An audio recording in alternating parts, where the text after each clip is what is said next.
አማኑኤል ሆይ አባታችን ሆይ አምላካችን ሆይ በእኛ ሕይወት ብትዘገይም የሚቀድምህ የለም።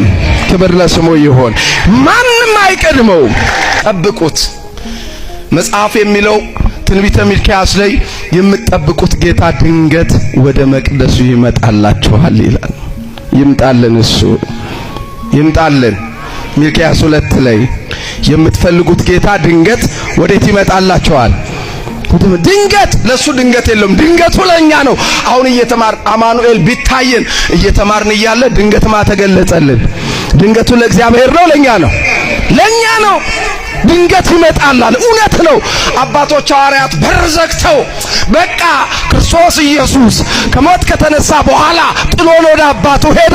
ከዚህ በኋላ ወዴት እንሄዳለን? ብንወጣ አይሁድ ይገሉናል፣ ቤተሰብ አባሮናል፣ እዚህ በረሃብ ልንሞት ነው ያሉ በሮች ዘግተው ሲያለቅሱ መጽሐፍ እንዲህ አለ፣ ደጆች ተዘግተው ሳለ ኢየሱስ መጣ አለ። ክብር ምስጋና ለስም አጠራሩ ይሁንና በሮች አለ።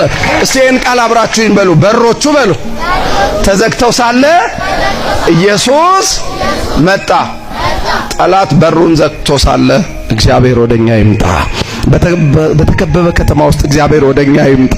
ብዙ በር ተዘግቶ ይሆናል፣ መውጫ አይኖር ይሆናል። እንዲህ ይላል ቅዱስ ፖሊካርፕ፣ እንዲህ ብሎ ነው የጻፈው። ልጄ ሆይ ሰይጣን ሁሉንም በር ሊዘጋብህ ይችላል አለ።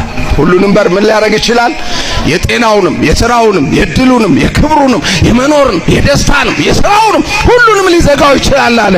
አትማረር። ያንተ የተዘጉ በሮች ቁልፍ እግዚአብሔር እጅ ነው ያለው። እስቲ በእምነት ተናገሩ። የኔ ቁልፍ በሉ። የኔ ቁልፍ አባቴ አማኑኤል እጅ ነው ያለው። ታምናላችሁ?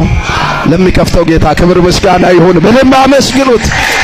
ለዚህ እኮ ነው ኢሳይያስ 22 ላይ እሱ ይዘጋል የሚከፍት የለም፣ እሱ ይከፍታል የሚዘጋ የለም። በቃ እንዲህ በሉ።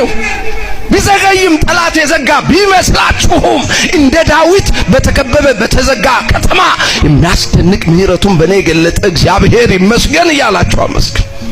እና ከዛ ምን አለው? እጠብቅሃለሁ ሲለው መጣውን እግዚአብሔር በራእይ ዕንባቆም እንዲህ ብለህ በጽላቱ ላይ ጻፍ።